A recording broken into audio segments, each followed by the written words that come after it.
Frères bien-aimés dans le Seigneur, Shalom. Nous vous souhaitons la bienvenue à cette célébration du dimanche de Rameau et de la Passion du Seigneur. En ces jours, nous commémorons l'entrée triomphale de Jésus à Jérusalem. Nous sommes invités à l'accueillir avec foi et joie en portant nos rameaux. Du Père et du Fils et du Saint-Esprit. Le Seigneur soit avec vous.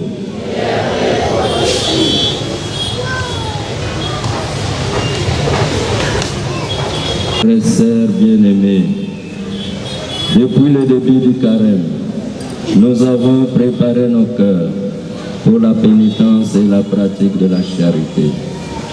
Nous voici rassemblés aujourd'hui pour commencer avec toute l'Église la célébration du mystère pascal de notre Seigneur, celui de sa passion et de sa résurrection. En vue d'accomplir ce mystère pascal, il a fait son entrée dans sa ville de Jérusalem. Mettons toute notre foi et tout notre amour à rappeler maintenant le souvenir de cette entrée de Jésus, notre Sauveur, et suivons le Seigneur, afin qu'associés par grâce à la croix, nous ayons part à la résurrection et à la vie.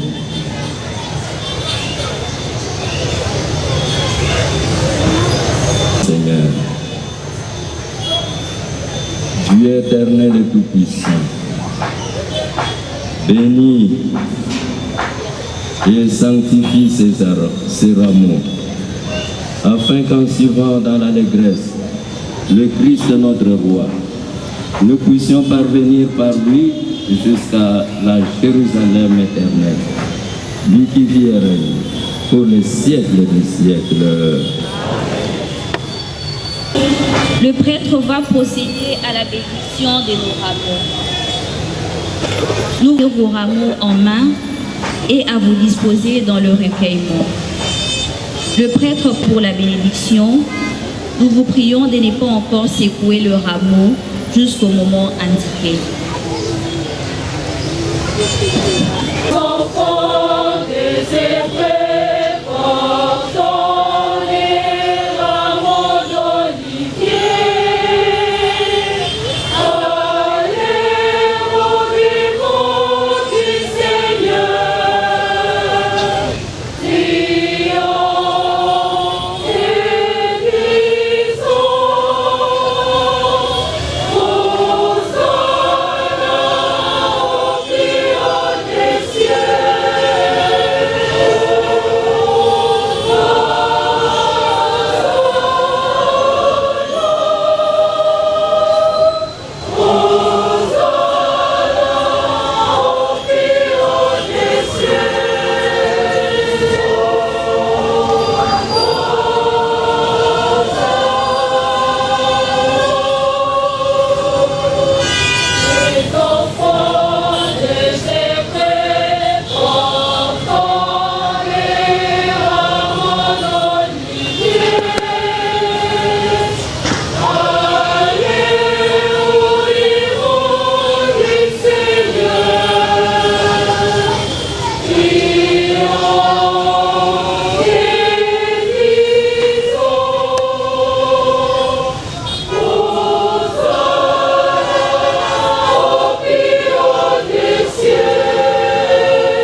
diriger vers l'église.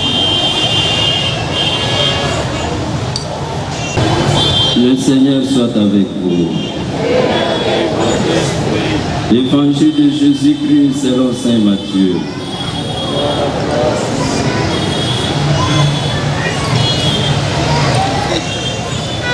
Jésus et ses disciples approchant de Jérusalem arrivèrent en vue de Bethphagée sur les pentes du mont des Oliviers. Alors Jésus envoya 2 disciples en leur disant: allez au village qui est en face de vous. Vous trouverez aussitôt une ânesse attachée et son petit avec elle. Détachez-le, amenez-le-moi. Et si l'on vous dit quelque chose, vous répondrez: le Seigneur en a besoin. Aussitôt, on le laissera partir. Cela est arrivé pour que soit accomplie la parole prononcée par le prophète. Dites à la fille de Sion: voici ton roi qui vient vers toi, plein de douceur, monté sur une ânesse et un petit âne, le petit d'une bête de somme. Les disciples partirent et firent ce que Jésus leur avait ordonné. Ils amenèrent l'ânesse et son petit, disposèrent sur eux leurs manteaux, et Jésus s'assit dessus. Dans la foule, la plupart étendirent leurs manteaux sur le chemin, d'autres coupaient des branches aux arbres et se jonchaient la route. La foule qui marchait devant Jésus et celle qui suivait criaient: Hosanna au fils de David, béni soit celui qui vient au nom du Seigneur, Hosanna au plus haut des cieux. Comme Jésus entrait à Jérusalem, toute la ville fit en proie à l'agitation et disait: qui est cet homme? Et le foule répondait: c'est le prophète Jésus de Nazareth en Galilée.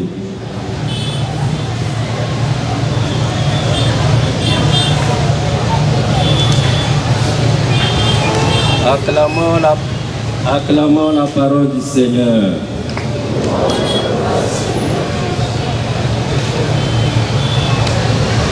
Mes frères et mes sœurs, shalom. C'est sur une ânesse que Jésus est entré triomphalement à Jérusalem. Une ânesse, un âne ou un ânon symbolise l'humilité, la douceur, la paix, le service. Que l'humilité de Jésus, le sens de service de Jésus, lui qui a dit: je suis venu pour servir, non pas pour être servi. Il est aussi le prince de la paix. Que tout cela puisse nous inspirer dans notre vie quotidienne. Ainsi, je vous invite. À présent, nous allons nous diriger vers l'église en agitant nos rameaux et surtout en suivant cet ordre. Les acolytes, les lecteurs, les foumous, les prêtres.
exemplaires et bénéficient un jour de la vie éternelle.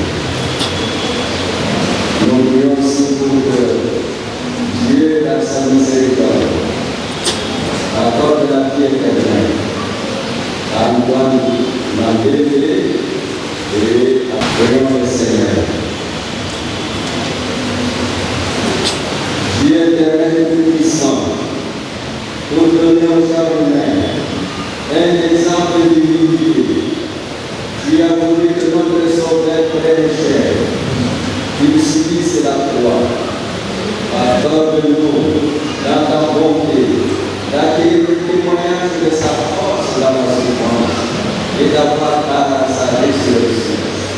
Lui qui est avec toi, dans l'unité du Saint-Esprit, Dieu pour les siècles des siècles. J'ai la main des disciples pour que je puisse une parole soutenir celui qui s'est épuisé. Chaque matin, il éveille mon oreille pour qu'en disciple j'écoute. Le Seigneur mon Dieu m'a ouvert l'oreille et moi, je ne me suis pas révolté, je ne me suis pas dérangé. J'ai présenté mon doute à ceux qui me frappaient et à ceux qui m'arrachaient la barbe. Je ne veux pas cacher ma face devant les ouvrages et les cachants. Le Seigneur mon Dieu vient à mon secours. C'est pourquoi je ne suis pas atteint par les ouvrages. C'est pourquoi j'ai rendu ma face dure comme pierre. Je sais que je ne serai pas conformé. C'est la parole du Seigneur.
Seigneur Jésus.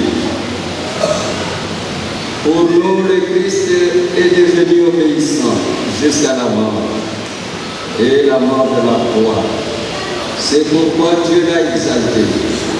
Il a donné du nom qui est au-dessus de tout nom, tous ensemble. Gloire et gloire à toi, Seigneur Jésus. La passion de notre Seigneur Jésus-Christ selon Saint Matthieu.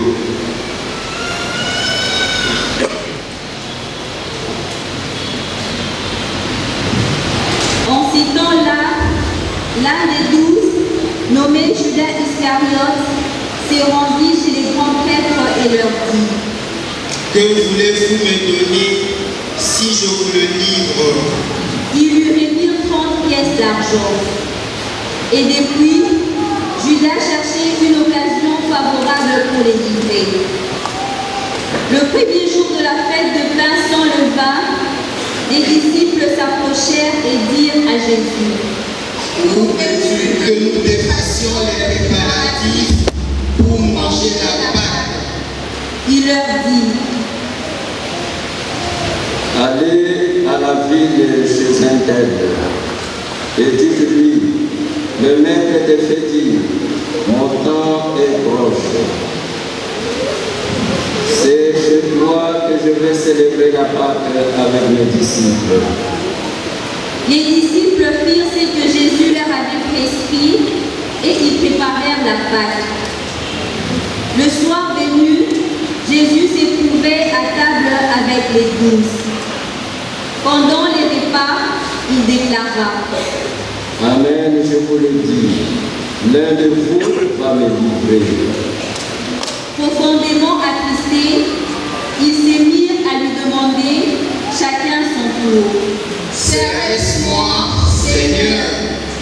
Prenant la parole, il dit: Celui qui s'est servi au plat en même temps que moi, celui-là va me livrer.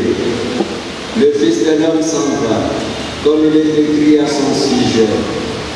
Mais malheureux celui par qui le Fils de l'homme est livré. Il faudra mieux pour lui qu'il ne soit pas né cet homme-là. Judas, celui qui le livrait, prit la parole. Rabbi, serait-ce moi? Jésus lui répond: C'est toi-même qui l'as dit. Pendant les repas, Jésus, ayant pris du pain et prononcé la bénédiction, les rompit et, les donnant aux disciples, il dit: Prenez, mangez, ceci est mon corps. Puis, ayant pris une coupe et ayant rendu grâce, il la leur donna en disant: Vivez-en tous, car ceci est mon sang, le sang de l'alliance, versé pour la multitude, en rémission des péchés. Je vous le dis, désormais, je ne boirai plus de ce fruit de la vigne, jusqu'au jour où je le boirai nouveau avec vous dans le royaume de mon Père. Après avoir chanté les psaumes, ils partirent pour les monts des Oliviers. Alors Jésus leur dit: Cette nuit, je serai pour vous tous une occasion de chute, car il est écrit: je frapperai le berger et les brebis du troupeau seront dispersées. Mais une fois ressuscité, je vous précéderai en Galilée. Prenant la parole, Pierre lui dit: Si tous viennent à tomber à cause de toi, moi je ne tomberai jamais. Jésus lui répondit: Amen, je te le dis, cette nuit même, avant que le coq chante, tu m'auras renié 3 fois. Pierre lui dit: Même si je dois mourir avec toi, je ne te régnerai pas. Et tous les disciples dirent de même. Alors Jésus parvient avec eux à un domaine appelé Gethsémani et leur dit: Asseyez-vous ici, pendant que je vais là-bas pour prier. Il amena Pierre, ainsi que Jacques et Jean, les deux fils de Zébédée, et il commença à ressentir tristesse et angoisse. Il leur dit alors: Mon âme est triste à en mourir. Restez ici et veillez avec moi. Alors, un peu plus loin, il tomba face contre terre en priant, et il disait: Mon Père, s'il est possible que cette coupe passe loin de moi.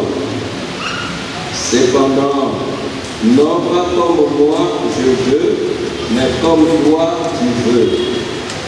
Puis il revient vers ses disciples et les trouva endormis. Il dit à Pierre: Ainsi, vous n'avez pas eu la force de veiller seulement une heure avec moi. Veillez et priez pour ne pas entrer en tentation. L'esprit est ardent, mais la chair est faible. De nouveau, il s'éloigna et pria pour la deuxième fois. Il disait: Mon Père, si cette coupe ne peut passer sans que je la boive, que ta volonté soit faite.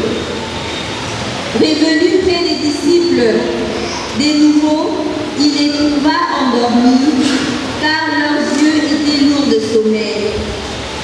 Les laissant, de nouveau, il s'éloigna et pria pour la troisième fois, en répétant les mêmes paroles. Alors il revient vers les disciples et leur dit: Désormais, vous pouvez dormir et vous reposer. Voici que les proches, l'heure où le Fils de l'homme est livré aux mains des pécheurs. Levez-vous, alors, voici qu'il est proche, celui qui me livre. Jésus parlait encore lorsque Judas, l'un des 12, arriva, et avec lui une grande foule armée d'épées et des bâtons, envoyés par les grands prêtres et les anciens du peuple. Celui qui les livrait leur avait donné un signe. Celui que j'embrasserai, c'est lui. Arrêtez-le. Aussitôt, s'approchant de Jésus, il lui dit: Salut, Rabbi. Et il l'embrassa. Jésus lui dit: Mon ami, ce que tu es venu faire, fais-le. Alors ils s'approchèrent, mirent la main sur Jésus et l'arrêtèrent. L'un de ceux qui étaient avec Jésus, portant la main à son épée, la tira, frappa le serviteur du grand prêtre, il lui trancha l'oreille. Alors Jésus lui dit: Rentre ton épée, car tous ceux qui prennent l'épée périront par l'épée. Crois-tu que je ne puisse pas faire appel à mon Père? Il mettrait aussitôt à ma disposition plus de 12 légions d'anges. Mais alors, comment s'accompliraient les Écritures selon lesquelles il faut qu'il en soit ainsi? À ce moment-là, Jésus dit aux foules: Si je donc un menti pour que vous soyez venus vous saisir de moi avec des épées et des bâtons, chaque jour dans le temple, j'étais assis en train d'enseigner, et vous ne m'avez pas arrêté. Mais tout cela est arrivé pour que s'accomplissent les écrits de prophètes. Alors tous les disciples l'abandonnèrent et s'enfuirent. Ceux qui avaient arrêté Jésus l'amenèrent devant Caïphe, le grand prêtre, chez qui s'étaient réunis les scribes et les anciens. Quant à Pierre, il le suivait à distance jusqu'au palais du grand prêtre. Il entra dans la cour et s'assit avec les serviteurs pour voir comment cela finirait. Les grands prêtres et tous les conseils suprêmes cherchaient un faux témoignage contre Jésus pour le faire mettre à mort. Ils n'en trouvèrent pas.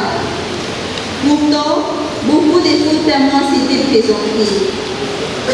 Finalement, ils sont présentés d'eux qui déclaraient: Celui-là a dit, je peux détruire les sanctuaires des dieux et en 3 jours le rebâtir. Alors les grands prêtres s'éleva et lui dit: Tu ne réponds rien.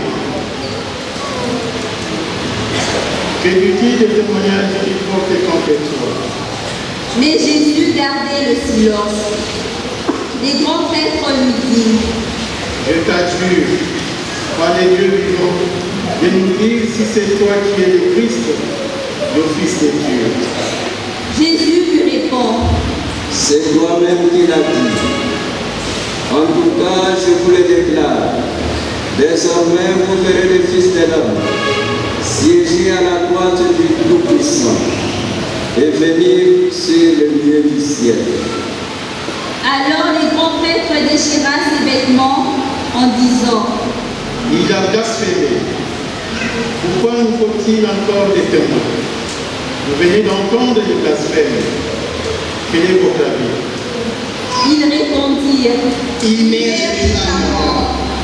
Alors ils lui crachèrent au visage et le giflèrent. Et d'autres le rouèrent de coups en disant: Fais-nous le prophète, ô Christ, qui t'a frappé. Cependant, Pierre était assis dehors de la cour.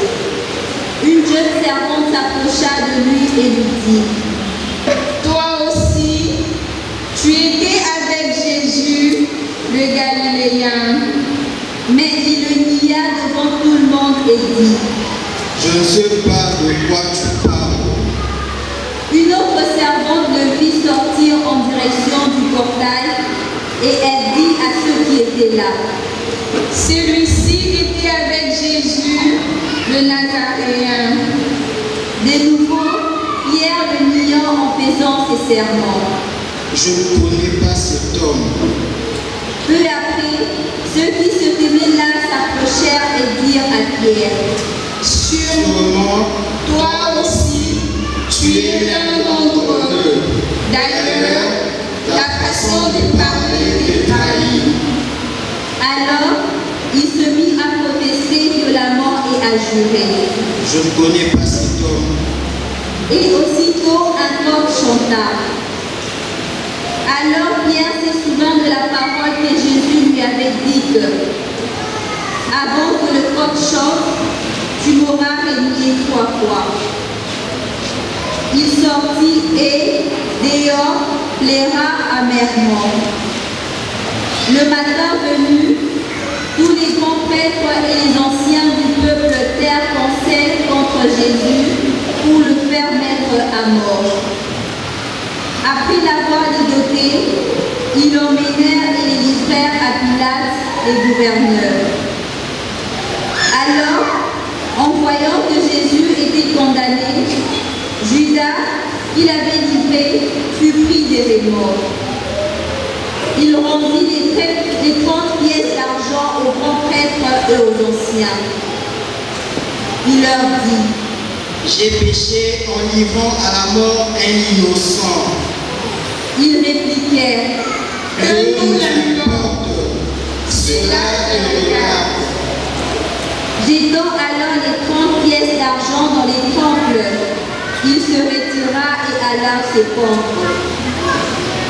Les grands prêtres rassemblèrent l'argent et dirent: Je n'ai pas permis de le verser dans les trésors, puisque c'est le prix du sang. Après avoir tenu conseil, ils achetèrent avec cette somme le champ du potier pour y enterrer les étrangers. Voilà pourquoi ce champ est appelé jusqu'à ce jour les champs du sang. Alors fut accomplie la parole prononcée par le prophète Jérémie. Ils rassemblèrent les 30 pièces d'argent, les prix de celui qui fut mis à prix, le prix fixé par le Fils d'Israël, et ils les donnèrent pour les champs du potier, comme le Seigneur nous l'avait ordonné. On fit comparaître Jésus devant Pilate Pilate le gouverneur, qui l'interrogea. Es-tu le roi des Juifs? Jésus déclara. C'est toi-même qui le dis. Mais, tandis que le grand prêtre et les anciens l'accusaient, il ne répondit rien. Alors Pilate lui dit. Tu n'entends pas tous les témoignages portés contre toi. Mais Jésus ne lui répondit plus un mot, si bien que le gouverneur fut très étonné. Or, à chaque fête, celui-ci avait coutume de relâcher un prisonnier, celui que la foule demandait. Il y avait alors un prisonnier bien connu, nommé Barabbas. Les foules s'étant donc rassemblées, Pilate leur dit. Qui voulez-vous que je vous relâche? Barabbas ou Jésus appelé le Christ? Il savait en effet que c'était par jalousie qu'on avait livré Jésus. Tandis qu'il siégeait au tribunal, sa femme lui fit dire. Ne te mêle pas de l'affaire de ces justes, car aujourd'hui, j'ai beaucoup souffert en songe à cause de lui. Les grands prêtres et les anciens poussèrent le fou à réclamer Barabbas et à faire périr Jésus.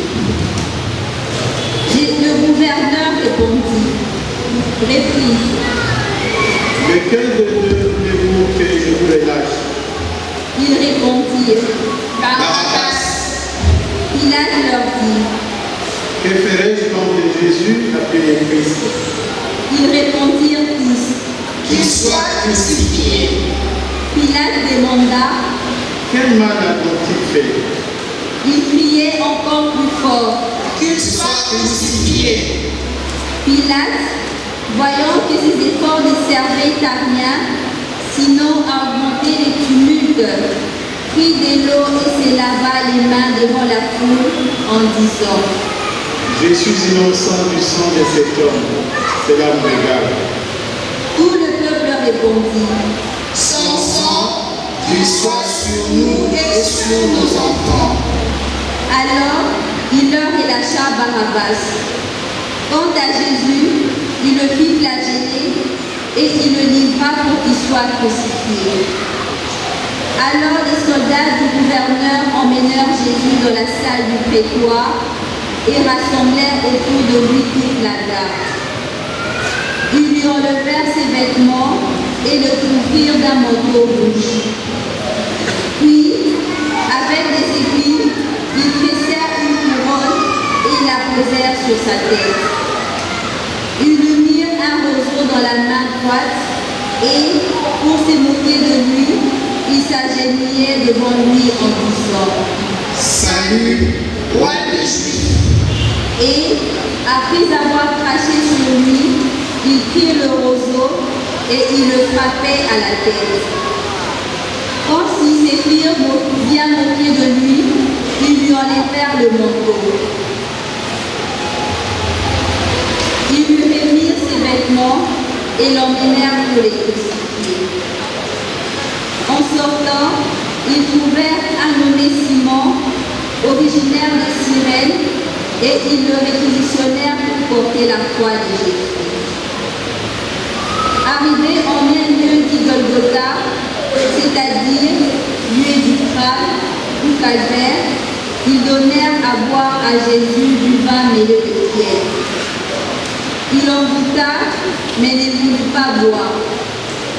Après l'avoir crucifié, ils se partagèrent ses vêtements en tirant au sort. Et il restait là, assis, à les garder. Au-dessus de sa tête, il placèrent une inscription en indiquant le motif de sa condamnation. Celui-ci est Jésus, le roi des Juifs. Alors on crucifia avec lui deux bandits, l'un à droite et l'autre à gauche. Les passants l'injuriaient en hochant la tête. Ils disaient, Toi qui détruis le sanctuaire et le rebâtis en 3 jours, sauve-toi toi-même, si tu es fils de Dieu, et descends de la croix. De même, les grands prêtres se moquaient de lui avec les scribes et les anciens en disant: Il en a sauvé d'autres, et il ne peut pas se sauver lui-même. Il est roi d'Israël. Qu'il descende maintenant de la croix, et nous croirons en lui. Il a mis sa confiance en Dieu, que Dieu le délivre maintenant s'il l'aime. Car il a dit: Je suis fils de Dieu. Les bandits crucifiés avec lui l'insultaient de la même manière. À partir de la 6e heure, c'est-à-dire midi, l'obscurité s'étend sur toute la terre jusqu'à la 9e heure. Vers la 9e heure, Jésus cria d'une voix forte: Élie, Élie, lema sabachthani. Ce qui veut dire: Mon Dieu, pourquoi m'as-tu abandonné? L'ayant entendu, quelques-uns de ceux qui étaient là disaient: Le voilà qui appelle le prophète Élie. Aussitôt, l'un d'eux courut prendre une éponge qu'il trempa dans une boisson vinaigrée. Il la mit au bout d'un roseau et il lui donna à boire. Les autres disaient: Attends, nous verrons bien si Élie vient le sauver. Mais Jésus, poussant de nouveau un grand cri, rendit l'esprit.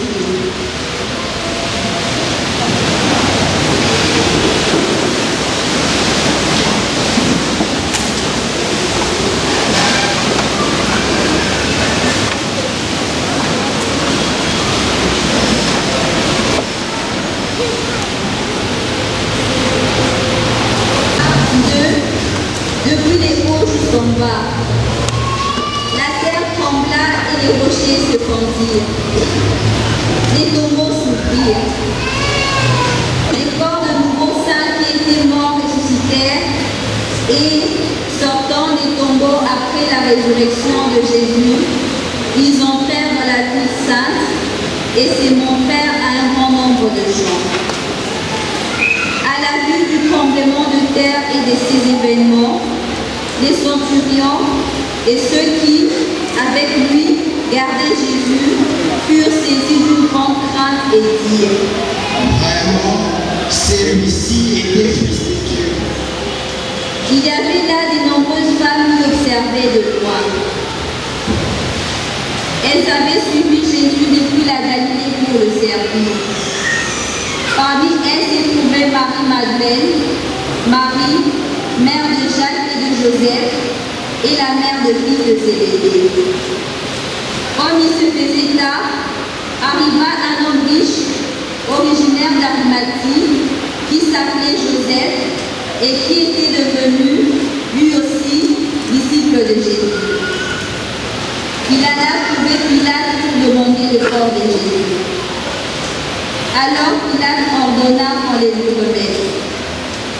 Prenant les corps, Joseph l'enveloppa dans un linceul immaculé et les déposa dans le tombeau neuf qu'il s'était fait creuser dans le roc. Puis il roula une grande pierre à l'entrée du tombeau et s'en alla. Or Marie-Madeleine et l'autre Marie étaient là, assises en face du sépulcre. Le lendemain, après le jour de la préparation, les grands prêtres et les pharisiens s'assemblèrent chez Pilate en disant: Seigneur, nous nous sommes rappelés que cet imposteur a dit de son vivant: 3 jours après, je ressusciterai. Alors, donne l'ordre que les sépulcres soient surveillés jusqu'au 3e jour, de peur que ses disciples ne viennent voler le corps et ne disent au peuple: il est ressuscité d'entre les morts. Cette dernière imposture serait pire que la première. déclara: Vous avez une garde. Allez organiser la surveillance comme vous l'entendez. Ils partirent donc et assurèrent la surveillance du sépulcre en mettant les scellés sur la pierre et en y plaçant la garde. Acclamons la parole du Seigneur.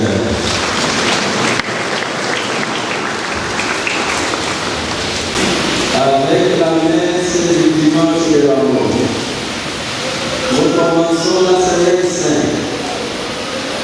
La semaine sainte qui se termine avec la fête de Pâques. La fête de Pâques est pour nous les chrétiens. La fête de fête, la fête la plus importante. Car c'est elle qui justifie notre foi. Si le Christ n'est pas ressuscité, notre foi est inutile et nous sommes menteurs. Car nous proclamons qu'il est ressuscité alors que ce n'est pas vrai. C'est ce que nous dit Saint Paul dans sa première lettre aux Corinthiens chapitre 15, verset 17. Mais comme nous proclamons ce qui est vrai, nous sommes en communion avec le Père, par celui qui est ressuscité d'entre les morts, c'est le Père. Mes frères et mes sœurs, avant de commencer notre procession, de là-haut, il y avait notre ancienne droite, notre procession qui symbolise notre marche quotidienne à la suite de Jésus et notre Pâques définitive. L'évangile de Saint Jean, l'évangile de Saint Matthieu, chapitre 21, versets 2 et 3, dit: allez au village qui est en face de vous. Vous trouverez aussitôt une ânesse attaché à son petit anneau. Détachez-le et amenez-le-moi. Si quelqu'un vous dit quelque chose, vous répondrez: le Seigneur en a besoin. Ensemble, le Seigneur en a besoin. Ensemble, disons: le Seigneur en a besoin. Cette phrase, le Seigneur en a besoin, adressée aux propriétaires de la messe, s'adresse aujourd'hui à tous ceux qui participent à la messe du dimanche de l'amour.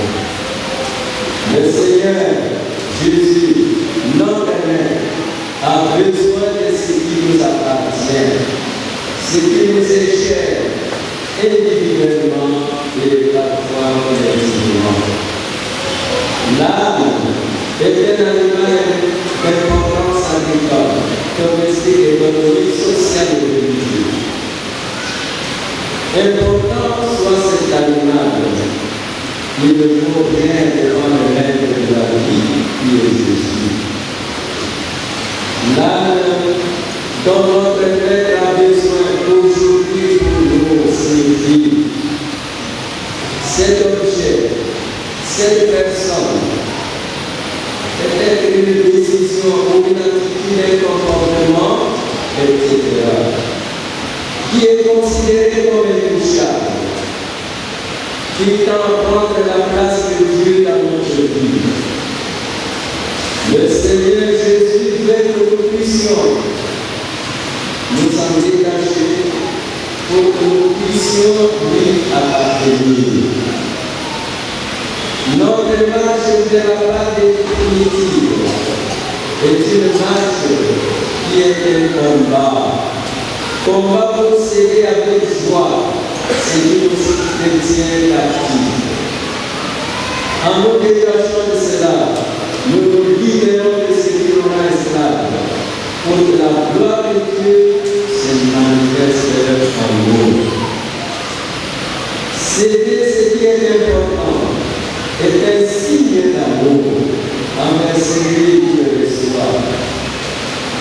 Cela signifie aussi que ce que je reçois en retour est plus important que ce que je sers. L'amour avec lequel nous aimons Dieu rend possible ces combats, fait que nous soyons victorieux. La victoire des chrétiens, c'est d'être toujours auprès de notre Seigneur. Notre victoire, c'est d'être toujours auprès de notre Seigneur Jésus-Christ. Les victoires quotidiennes reflètent et apprécient, nous poussent à aimer davantage cette victoire définitive qui est restée auprès du Seigneur tous les jours de notre vie. C'est-à-dire, en vivant cette terre, que nous puissions être avec lui, que nous puissions être ressuscités. Le verset 8 du chapitre 21 de l'Évangile de Saint Matthieu, que nous avons lu avec Seigneur, dit: le foule qui marchait devant Jésus et celle qui suivait criait: Hosanna au Fils de David, béni soit celui qui vient de notre Seigneur, Hosanna au plus haut des cieux.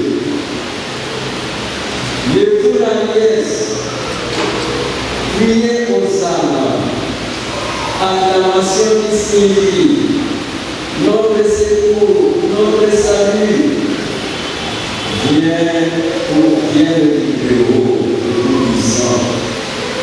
Un appel au secours qui devient une réalité en Jésus, qui est le Fils de David, notre salut, notre secours, notre Sauveur, annoncé par les prophètes. Mes frères et mes sœurs, qui est cet homme? C'est demander les gens qui voyaient et écoutaient les foules heureuses qui suivaient Jésus.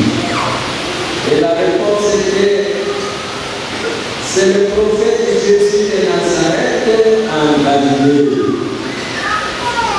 Les foules annonçaient Jésus à ceux qui ne connaissaient pas. Notre foi, mes sœurs et mes frères, exprimée par des acclamations et par des chants de joie, doit nous pousser à faire connaître Jésus comme Sauveur par excellence, comme prophète, roi, Messie et Fils de Dieu. Shalom.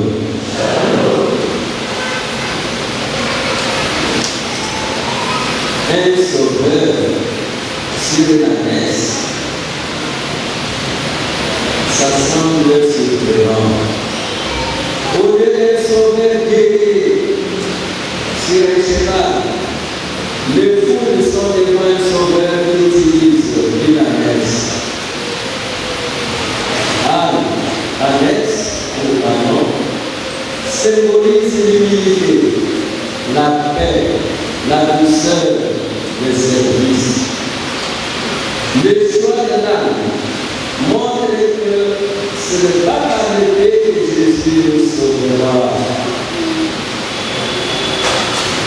La guerre par l'épée ne sauvera pas définitivement un chrétien. La violence amène à une violence. Le récit de la passion comme la deuxième lecture nous montre que Jésus, par son humilité, est prince de la paix. Il a refusé tous les tours à lui. Il s'est abaissé jusqu'à mourir sur la croix.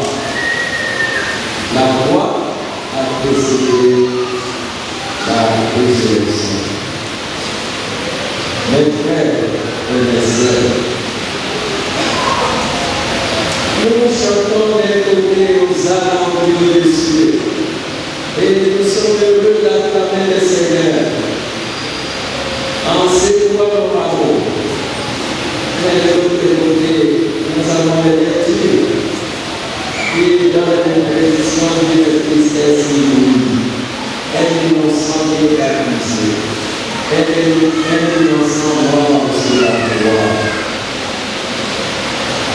La passion et la résurrection, deux aspects d'un même mystère. Et nous sommes sauvés par la passion et la résurrection de notre Seigneur Jésus-Christ. Et ces lectures nous introduisent le mystère qui s'est célébré durant le passage. D'un côté, l'Eucharistie, le service d'unité et le sacerdoce qui seront mis en évidence le jeudi saint. Le vendredi saint qui nous révèle que Jésus en souffrant a accompli le plan du salut de Dieu pour l'humanité. Cet amour s'élevant jusqu'à la fin, il a accepté l'obéissance jusqu'à mourir. Un appel de chacun de nous à être obéissant à Dieu pour être ressuscité.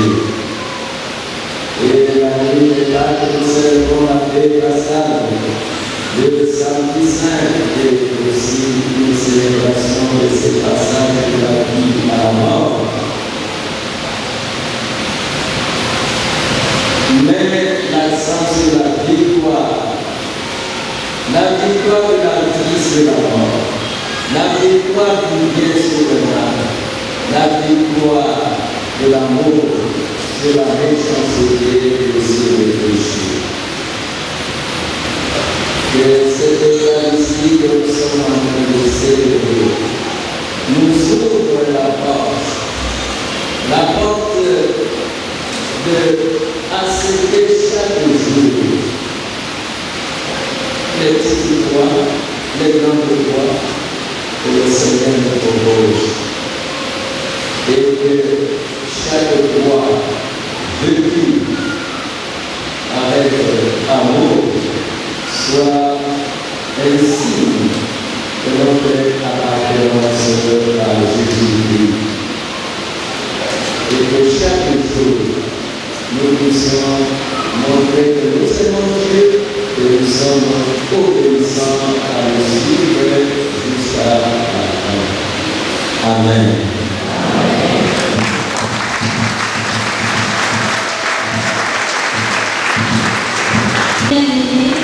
Demande de progresser dans notre foi. Dans le lieu de l'Esprit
les solennités pascales.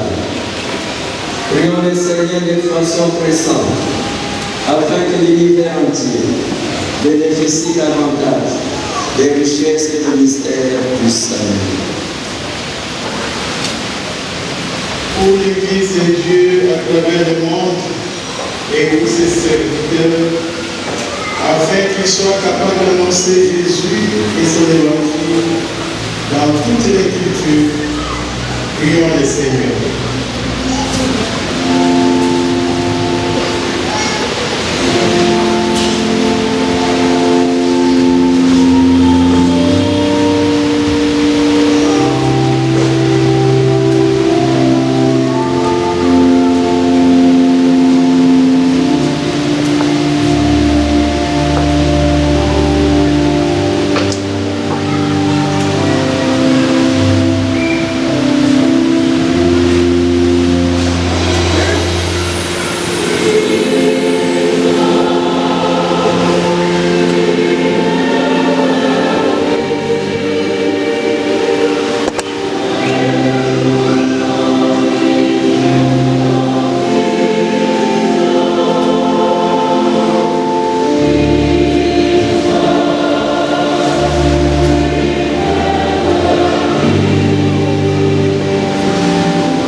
qu'ils soient à même de se déplier de leur gloire et prennent la condition de serviteurs, de servir leurs compatriotes.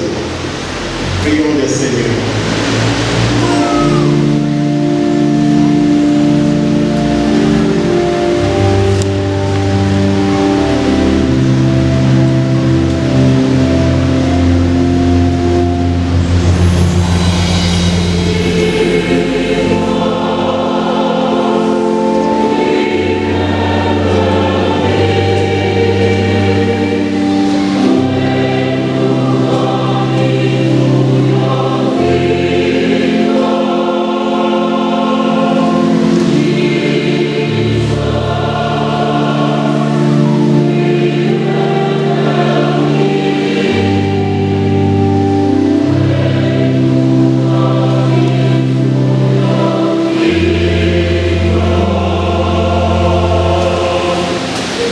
Pour les victimes de l'injustice et des violences sous toutes ses formes, afin qu'ils mettent leur foi et confiance en Jésus, vainqueur du monde, prions le Seigneur.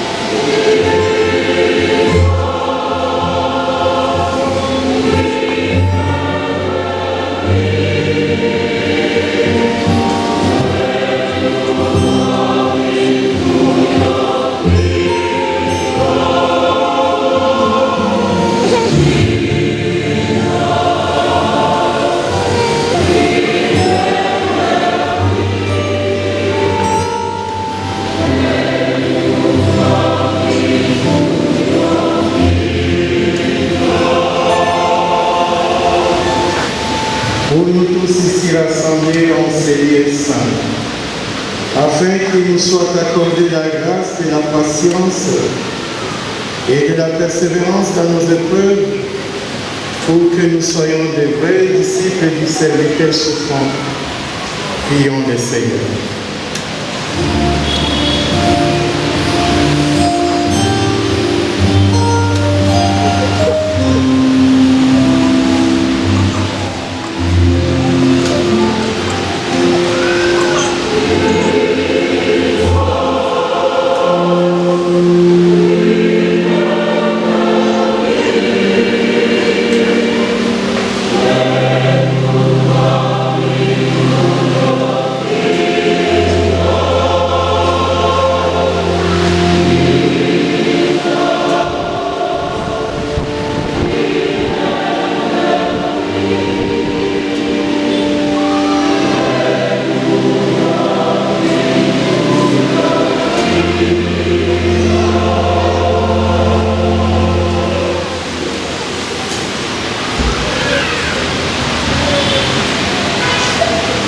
Seigneur, viens au secours de ton peuple qui espère en ta miséricorde.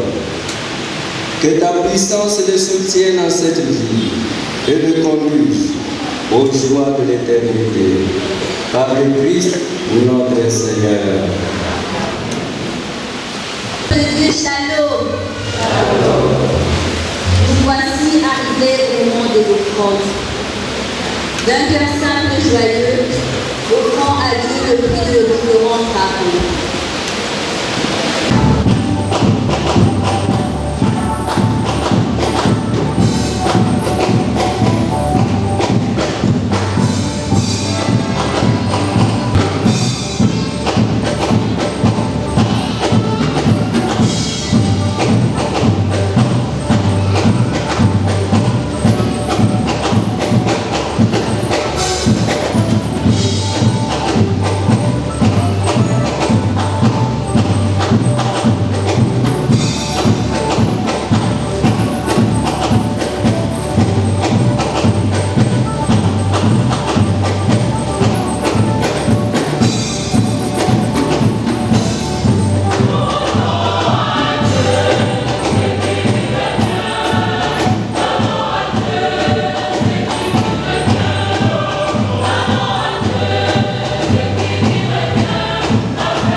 sacrifice qui aussi le beau soit agréable à Dieu le Père Tout-Puissant.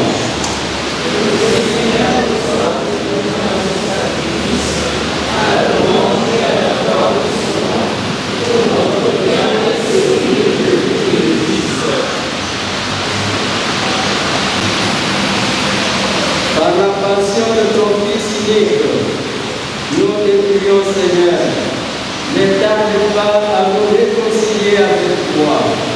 Même si nos cœurs ne méritent pas ton pardon, nous comptons sur ta miséricorde pour le recevoir.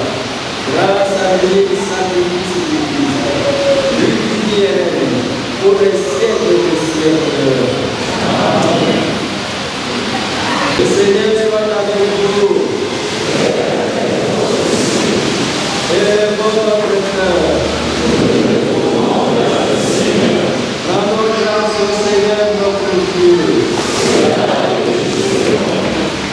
Vraiment, il est juste et bon, pour ta gloire et notre salut, de t'offrir notre action de grâce, toujours et en tout lieu. Seigneur qui est très saint, Dieu éternel et tout-puissant, par le Christ notre Seigneur. Alors qu'il était innocent, il a voulu souffrir pour les coupables, sans avoir commis le mal. Il s'est laissé condamner pour les criminels. Sa mort a effacé nos péchés et sa résurrection a fait de nous le Christ. C'est pourquoi on peut louer avec tous les hommes et dans la joie. Nous te célébrons en notre mort. Amen.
communion de toute l'Église.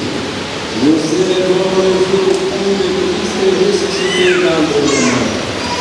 En lui, et tu es soulevé en gloire, nous te prions. Sanctifie ces offrandes, en répandant sur elles de ton esprit, tel que Dieu le pour nous, le corps et le sang de Jésus le Christ de notre Seigneur.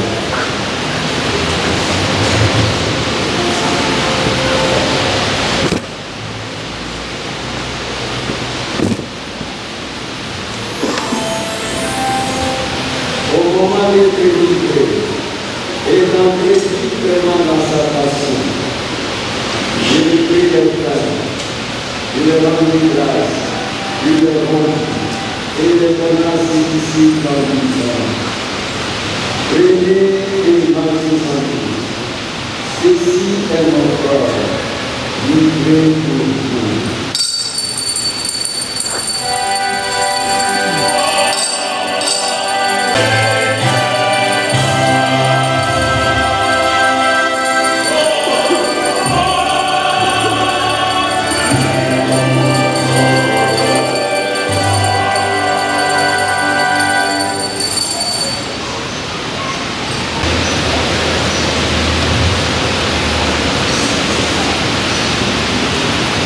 Demain après le repas, il prit la coupe, et le remercia, et la donna à ses disciples en disant: prenez et buvez-en, car ceci est la coupe de mon sang, le sang de l'alliance de mon Père éternel, qui sera versé pour vous et pour la multitude, en rémission de Christ. Vous ferez cela en mémoire de moi.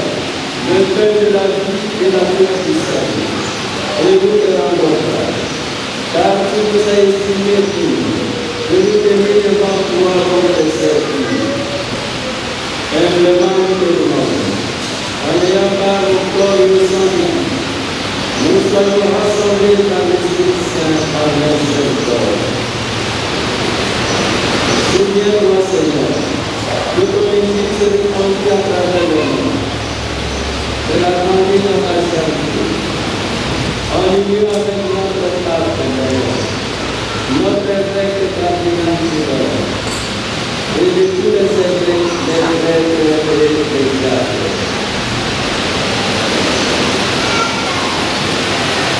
Souviens-toi d'Antoine Manuel et de Carmen Bissau, qui ont coupé ses morts et que Dieu a fait leur pouvoir. Ils ont été unis à la mort de leur fils, accorde-leur de participer à sa résurrection. Souviens-toi aussi de nos frères et sœurs qui se sont endormis dans l'espérance de la résurrection. Et souviens-toi de ta miséricorde sur tous les frères. Accueille-le dans la lumière de ton visage. Nous tous enfants, nous servirons ta bonté. Permets avec la Vierge Marie, la bienheureuse Mère de Dieu, avec Saint Joseph son épouse, les apôtres et tous les saints, qui ont fait ta joie au nom des âges. Nous ayons part à la vie éternelle, et que nous chantions ta louange et ta gloire, par ton Fils, Jésus-Christ.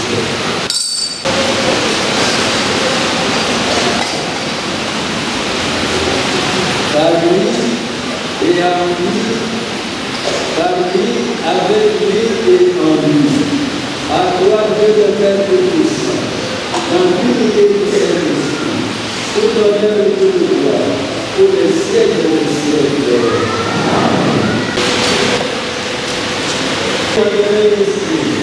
Nous pouvons dire avec confiance la prière que nous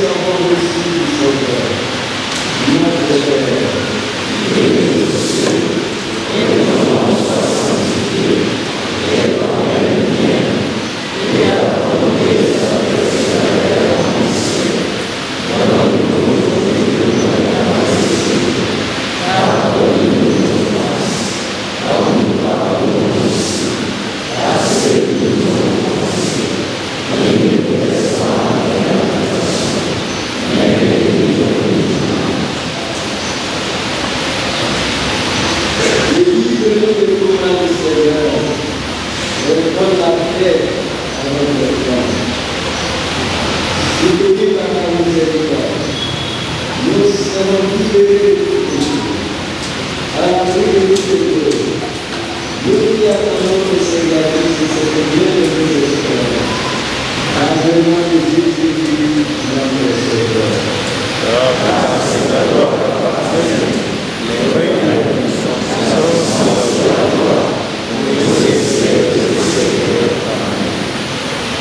Seigneur Jésus-Christ, tu as dit à tes enfants, je vous laisse la paix, je vous donne la paix.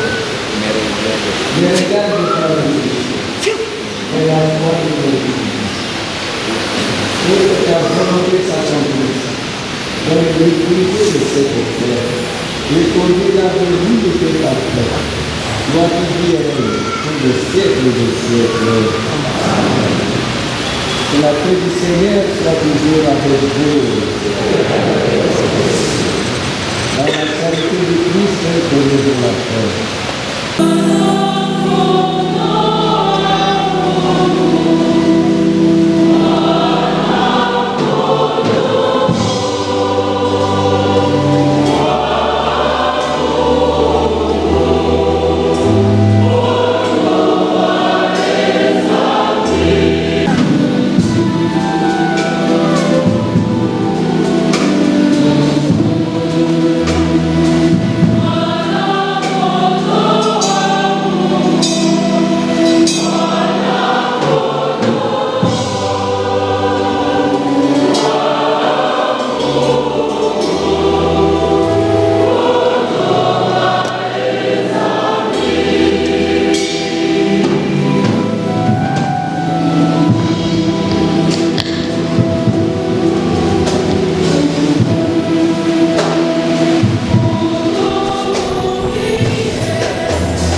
Voici l'agneau de Dieu.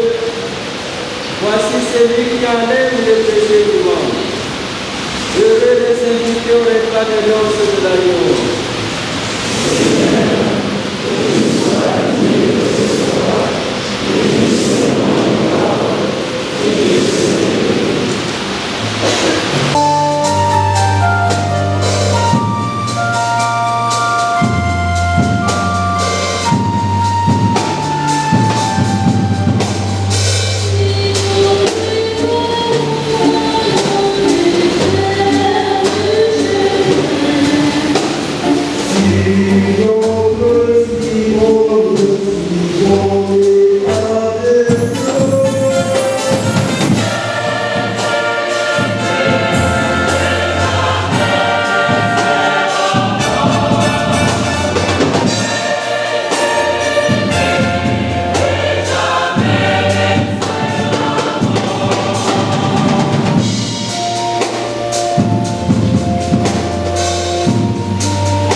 par sa résurrection, de parvenir au but vers lequel nous tendons, par le Christ notre Seigneur.